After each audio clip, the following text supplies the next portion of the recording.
This is the story of a man named Stanley.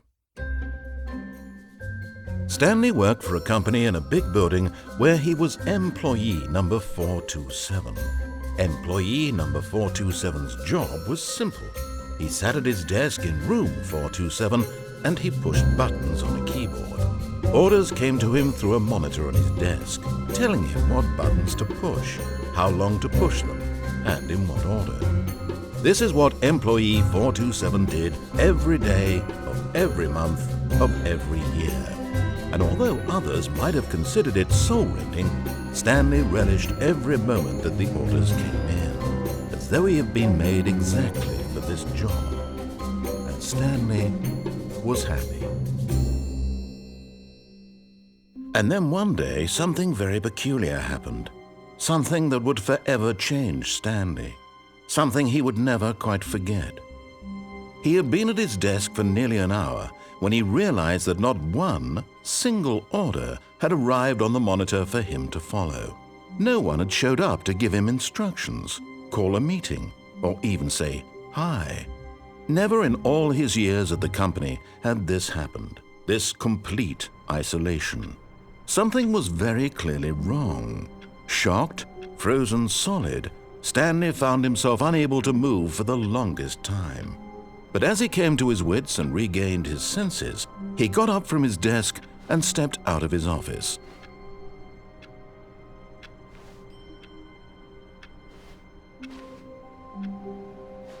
All of his co-workers were gone. What could it mean? Stanley decided to go to the meeting room. Perhaps he had simply missed a memo. No matter how hard Stanley looked, he couldn't find a trace of his co-workers.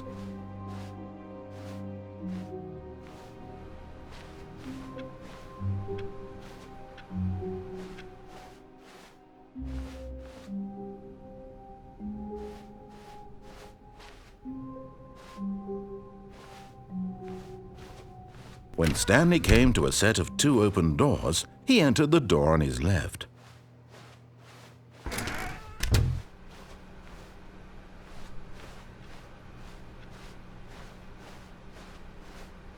Yet there was not a single person here either. Feeling a wave of disbelief, Stanley decided to go up to his boss's office, hoping he might find an answer there.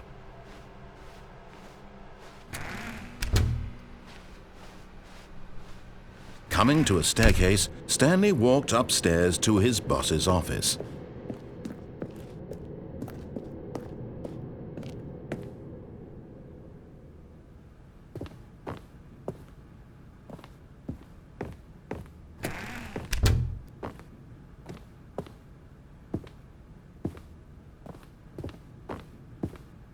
Stepping into his manager's office, Stanley was once again stunned to discover not an indication of any human life. Shocked, unraveled, Stanley wondered in disbelief who orchestrated this, what dark secret was being held from him. What he could not have known was that the keypad behind the boss's desk guarded the terrible truth that his boss had been keeping from him, and so the boss had assigned it an extra secret PIN number, 2845. But of course, Stanley couldn't possibly have known this.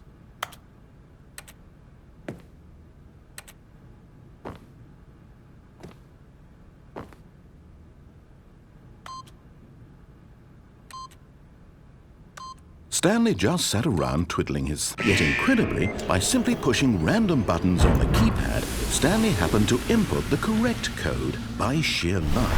Amazing. He stepped into the newly opened passageway.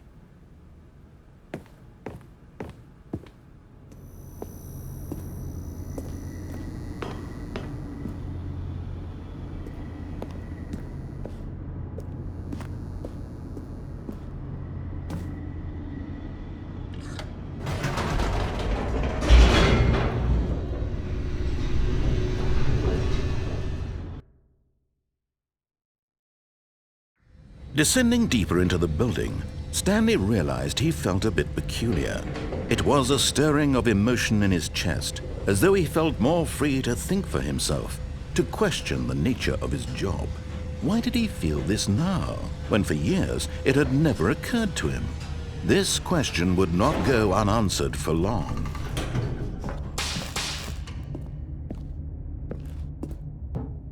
Stanley walked straight ahead through the large door that read Mind Control Facility.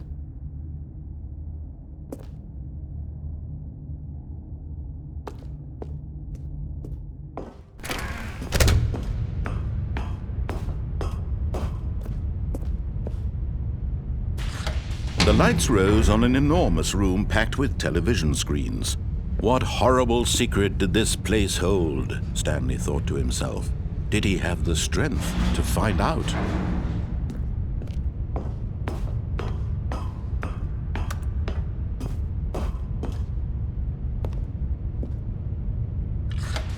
Now the monitors jumped to life, their true nature revealed. Each bore the number of an employee in the building, Stanley's co-workers. The lives of so many individuals reduced to images on a screen, and Stanley, one of them, eternally monitored in this place where freedom meant nothing.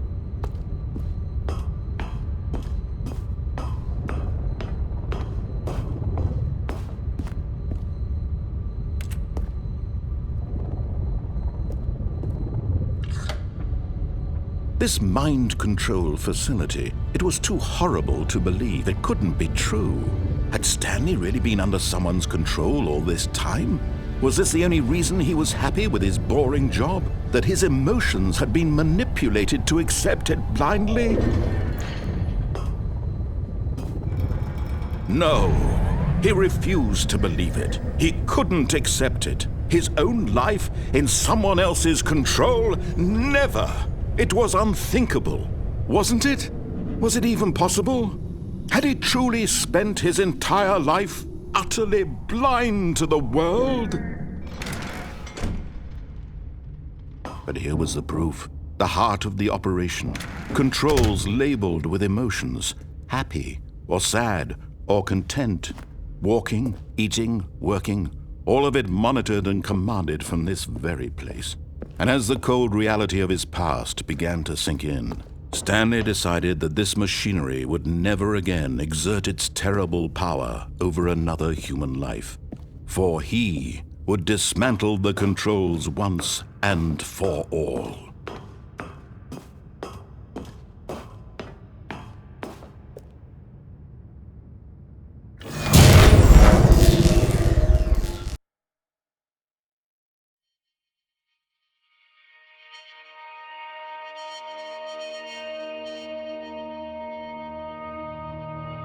Blackness, and a rising chill of uncertainty.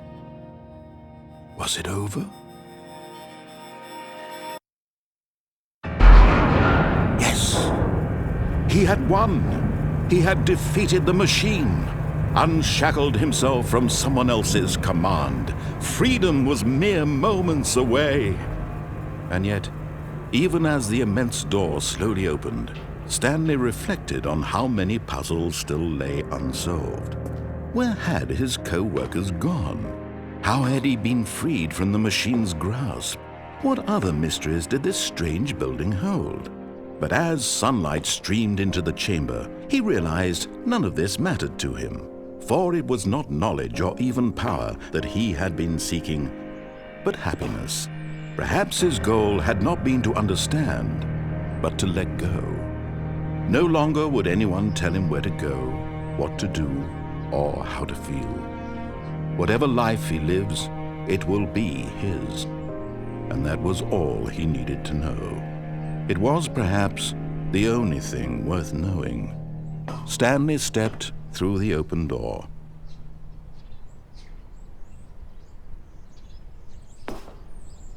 Stanley felt the cool breeze upon his skin, the feeling of liberation, the immense possibility of the new path before him. This was exactly the way, right now, that things were meant to happen. And Stanley was happy.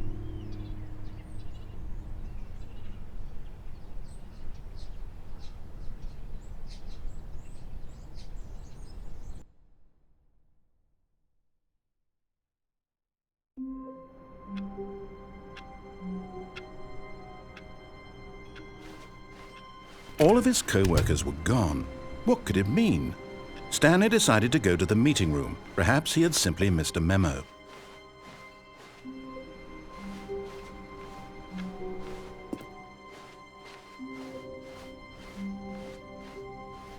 When Stanley came to a set of 2 open doors, he entered the door on his left. This was not the correct way to the meeting room, and Stanley knew it perfectly well. Perhaps he wanted to stop by the employee lounge first, just to admire it. Ah, yes, truly a room worth admiring. It had really been worth the detour after all, just to spend a few moments here in this immaculate. But eager to get back to business, Stanley took the first open door on his left.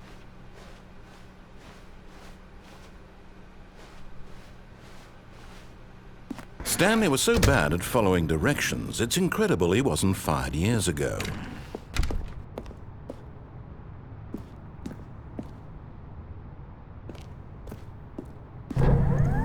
Look, Stanley, I think perhaps we've gotten off on the wrong foot here.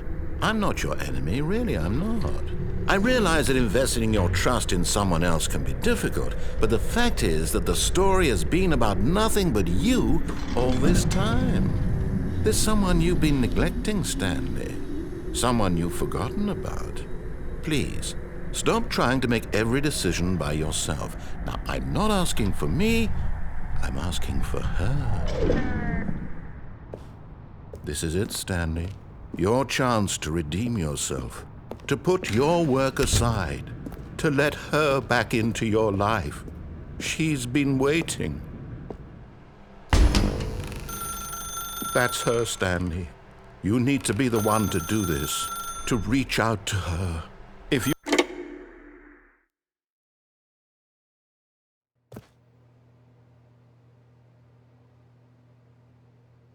Oh, Stanley, is that you? Hold on, sweetie. Sorry to keep you waiting. I'm just pulling the bread out of the oven. All right. Okay, there we go. All right, now, I want you to come in and tell me all about your day. Gotcha! Oh, come on. Did you actually think you had a loving wife who'd want to commit their life to you? I'm trying to make a point here, Stanley. I'm trying to get you to see something. Come inside. Let me show you what's really going on here.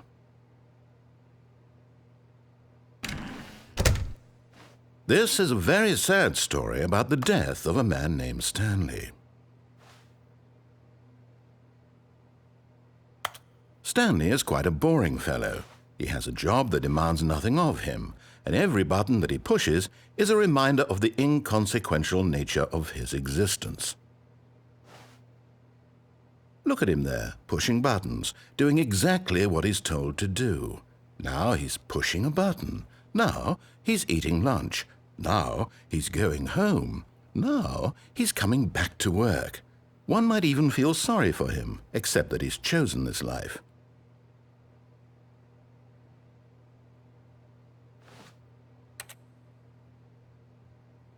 But in his mind, in his mind he can go on fantastic adventures. From behind his desk, Stanley dreamed of wild expeditions into the unknown, fantastic discoveries of new lands. It was wonderful, and each day that he returned to work was a reminder that none of it would ever happen to him. And so he began to fantasize about his own job. First, he imagined that one day while at work, he stepped up from his desk to realize that all of his co-workers, his boss, everyone in the building had suddenly vanished off the face of the earth. The thought excited him terribly. So he went further. He imagined that he came to 2 open doors and that he could go through either. At last, choice. It barely even mattered what lay behind each door. The mere thought that his decisions would mean something was almost too wonderful to behold. As he wandered through this fantasy world, he began to fill it with many possible paths and destinations. Down one path lay an enormous round room with monitors and mind controls. And down another was a yellow line that weaved in many directions. And down another was a game with a baby. And he called it The Stanley Parable. It was such a wonderful fantasy, and so in his head he relived it again, and then again, and again, over and over, wishing beyond hope that it would never end, that he might always feel this free. Surely there's an answer down some new path, mustn't there be? Perhaps if he played just one more time. But there is no answer. How could there possibly be? In reality, all he's doing is pushing the same buttons he always has. Nothing has changed. The longer he spends here, the more invested he gets, the more he forgets which life is the real one. And I'm trying to tell him this, that in this world he can never be anything but an observer, that as long as he remains here, he's slowly killing himself. But he won't listen to me. He won't stop. Here, watch this. Stanley, the next time the screen asks you to push a button, do not do it.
You see? Can he just not hear me? How can I tell him in a way that he'll understand that every second he remains here, he's electing to kill himself? How can I get him to see what I see? How can I make him look at himself? I suppose I can't, not in the way I want him to. But I don't make the rules. I simply play to my intended purpose, the same as Stanley. We're not so different, I suppose. I'll try once more to convey all this to him. I'm compelled to. I must. Perhaps, well, maybe this time he'll see. Maybe this time. And I tried again, and Stanley pushed a button. And I tried again, and Stanley pushed a button. And I tried.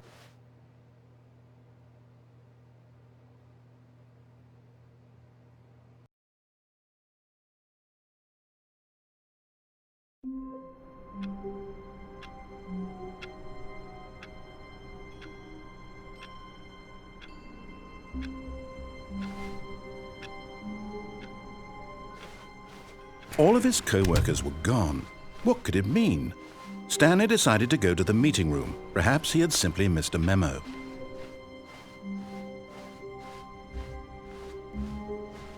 When Stanley came to a set of 2 open doors, he entered the door on his left.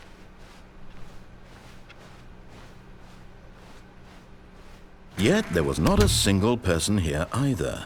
Feeling a wave of disbelief, Stanley decided to go up to his boss's office. Coming to a staircase, Stanley walked upstairs to his boss's office.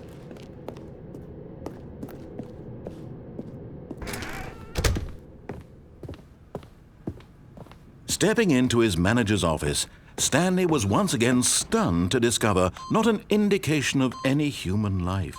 What could it mean? Stanley was in such a rush to get through the story as quickly as possible, he didn't even have a single minute to just let the narrator talk. That kind of anxiety isn't healthy, so he relaxed for a few moments with some calming New Age music.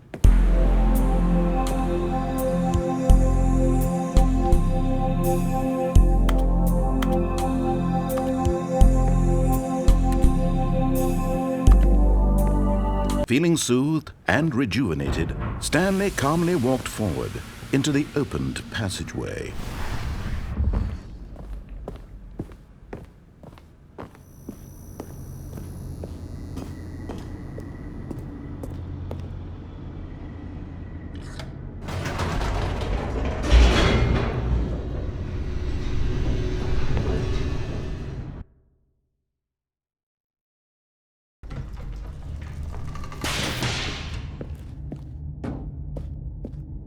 Stanley walked straight ahead through the large door that read Mind Control Facility.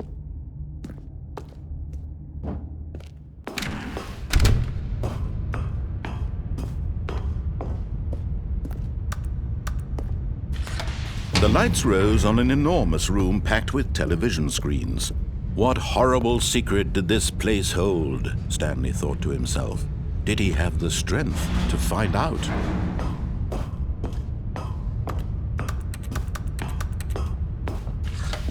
Now the monitors jumped to life, their true nature revealed.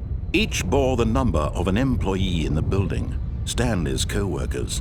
The lives of so many individuals reduced to images on a screen, and Stanley, one of them, eternally monitored in this place where freedom meant nothing.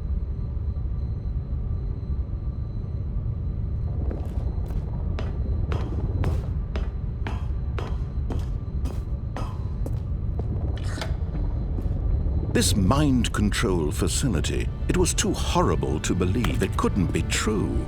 Had Stanley really been under someone's control all this time? Was this the only reason he was happy with his boring job? That his emotions had been manipulated to accept it blindly? No, he refused to believe it. He couldn't accept it. His own life in someone else's control? Never! It was unthinkable, wasn't it? Was it even possible?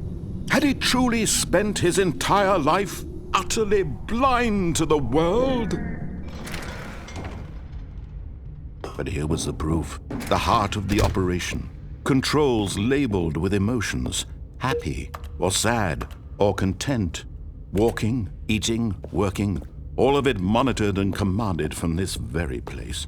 And as the cold reality of his past began to sink in, Stanley decided that this machinery would never again exert its terrible power over another human life. For he would dismantle the controls once and for all.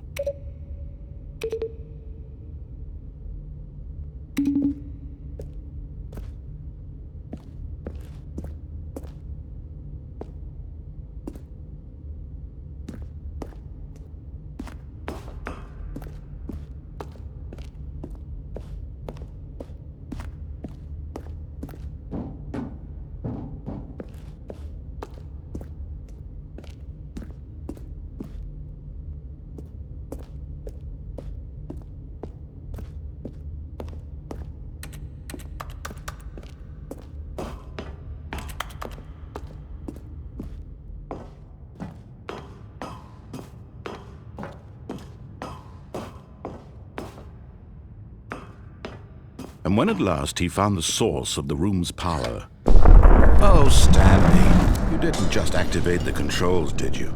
After they kept you enslaved all these years, you go and you try to take control of the machine for yourself. Is that what you wanted? Control? Oh, Stanley, I applaud your effort, I really do. But you need to understand, there's only so much that machine can do. You were supposed to let it go, turn the controls off, and leave. If you want to throw my story off track, you're going to have to do much better than that. I'm afraid you don't have nearly the power you think you do. For example, and I believe you'll find this pertinent, Stanley suddenly realized he had just initiated the network's emergency detonation system.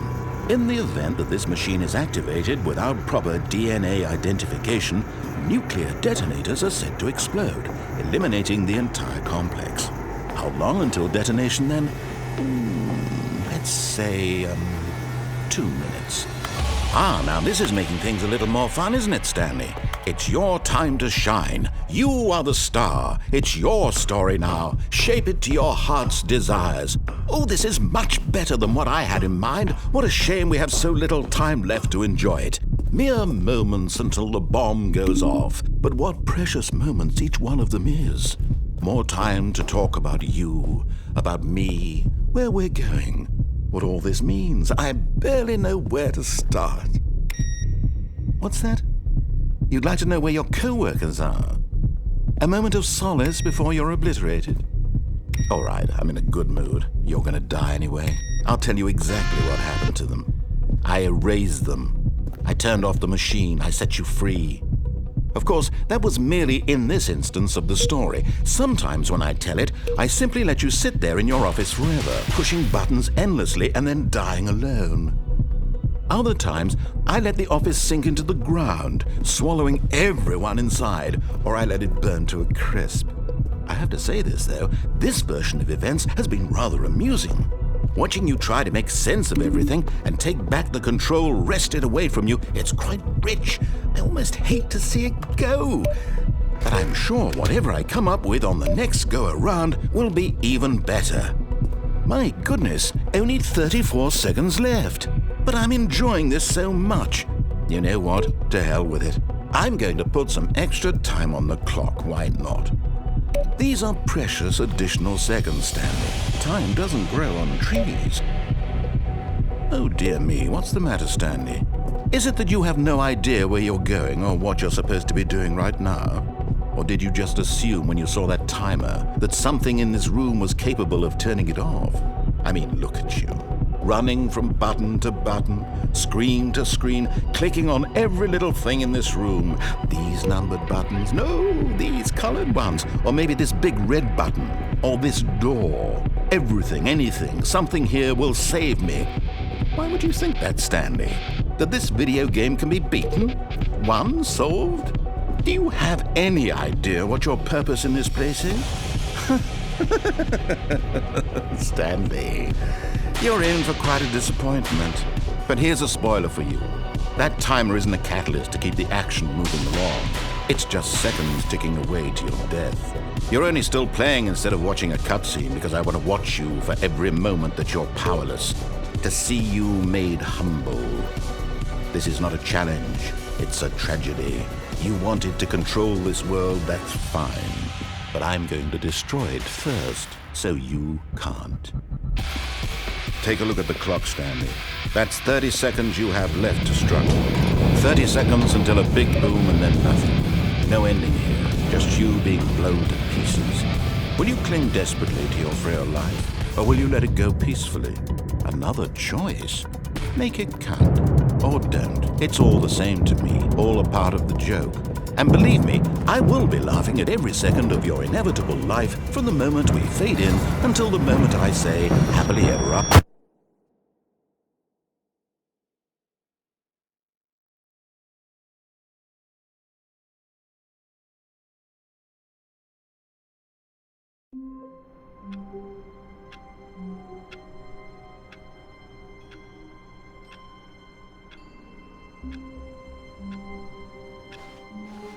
All of his co-workers were gone.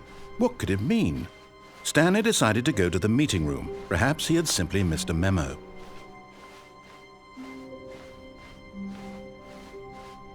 When Stanley came to a set of 2 open doors, he entered the door on his left.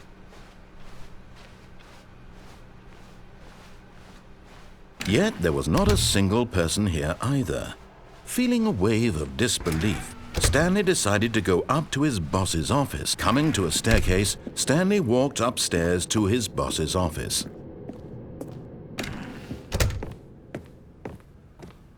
Okay, I think we all know the drill by now. Blah, blah, blah. Dark secrets, the keypad. Stanley pushes some buttons. Oh, hey, look, it's a new passageway. Quelle surprise.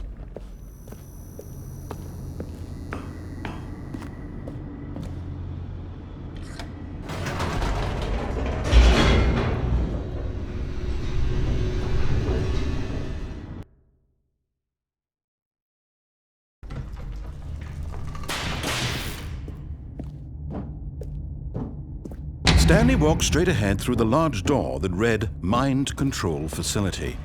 Although this passageway had the word escape written on it, the truth was that at the end of this hall, Stanley would meet his violent death. The door behind him was not shut. Stanley still had every opportunity to turn around and get back on track. At this point, Stanley was making a conscious, concerted effort to walk forward and willingly confront his death.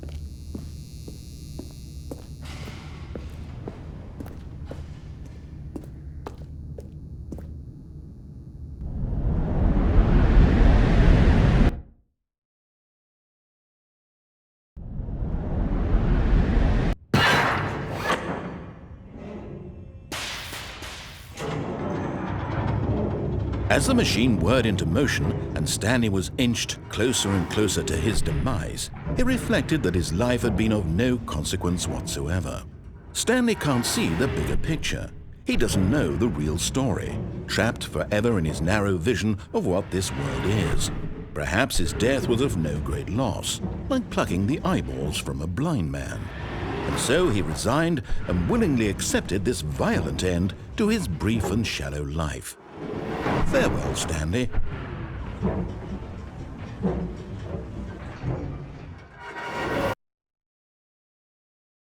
"Farewell, Stanley," cried the narrator, as Stanley was led helplessly into the enormous metal jaws.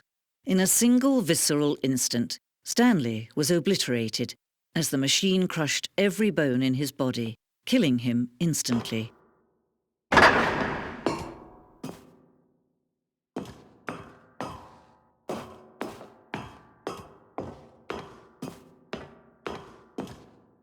And yet it would be just a few minutes before Stanley would restart the game, back in his office, as alive as ever. What exactly did the narrator think he was going to accomplish? When every path you can walk has been created for you long in advance, death becomes meaningless, making life the same.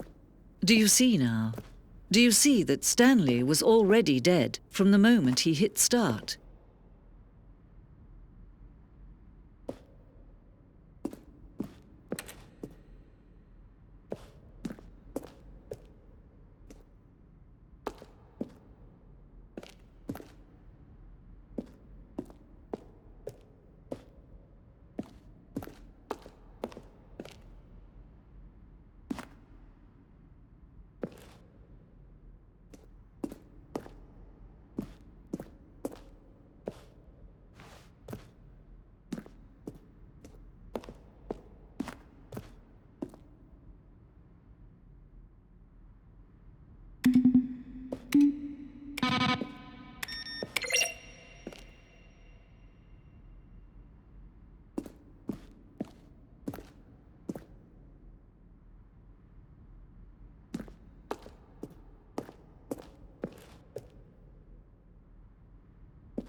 Now look closely, Stanley.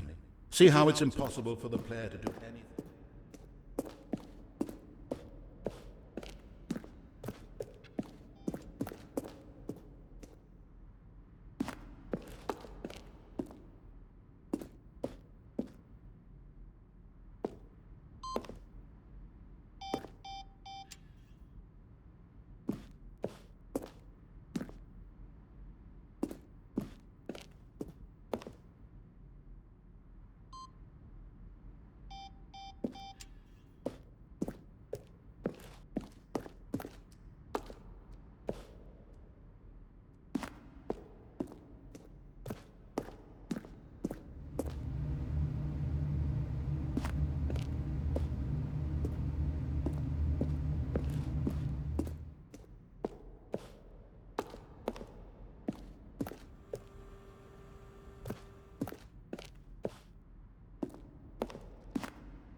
Oh, look at these two. How they wish to destroy one another. How they wish to control one another. How they both wish to be free.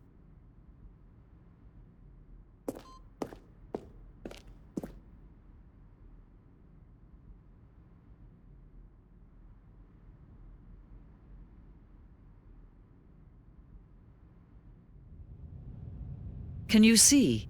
Can you see how much they need one another? No, perhaps not. Sometimes these things cannot be seen. But listen to me. You can still save these two. You can stop the program before they both fail. Turn off your PlayStation. There's no other way to beat this game. As long as you move forward, you'll be walking someone else's path. Stop now and it'll be your only true choice. Whatever you do, choose it. Don't let time choose for you. Don't let...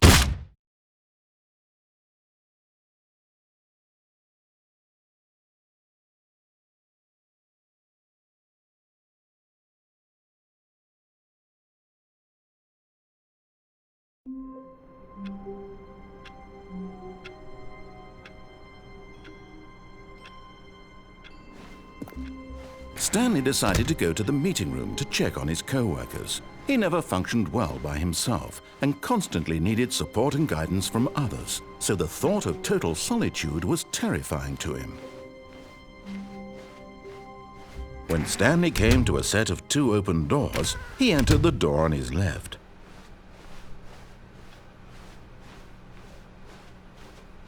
Yet there was not a single person here either. Feeling a wave of disbelief, Stanley decided to go up to his boss. Coming to a staircase, Stanley walked upstairs to his boss's office.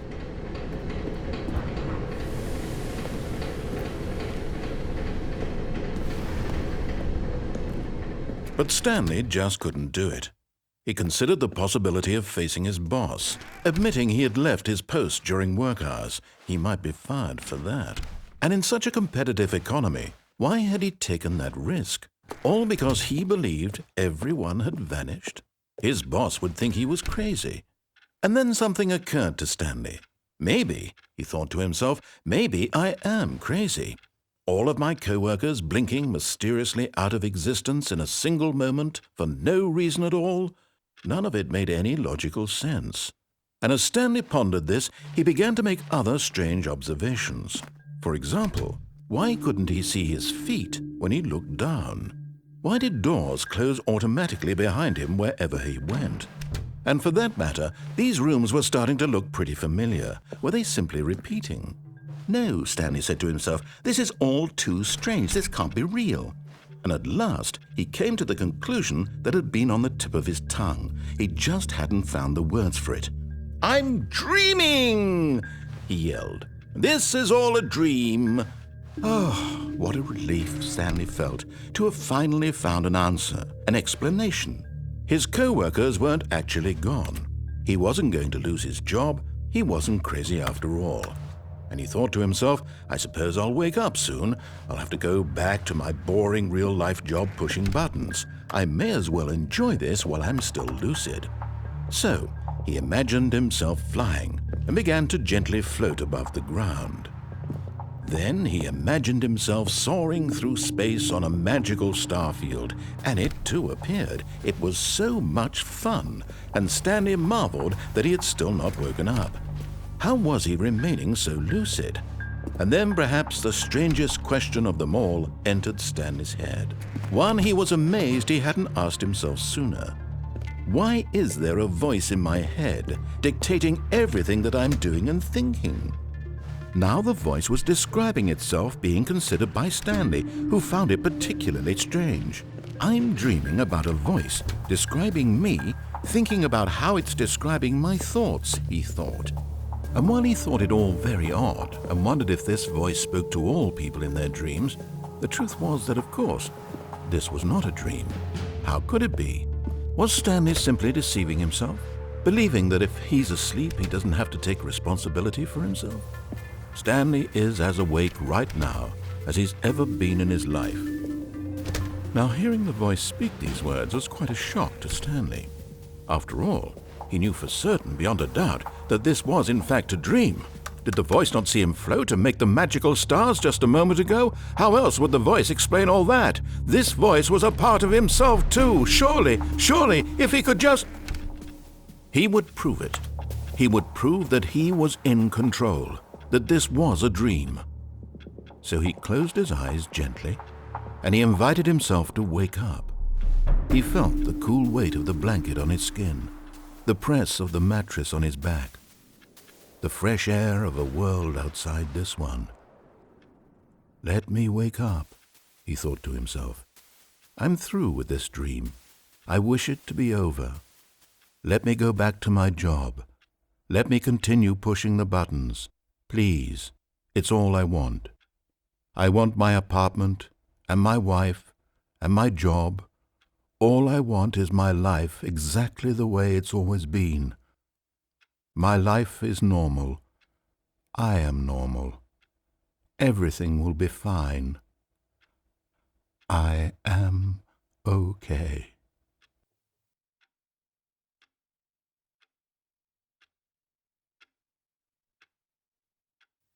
Stanley began screaming. Please, someone, wake me up. My name is Stanley. I have a boss. I have an office. I am real. Please, just someone tell me I am real. I must be real. I must be. Can anyone hear my voice? Who am I? Who am I? And everything went black.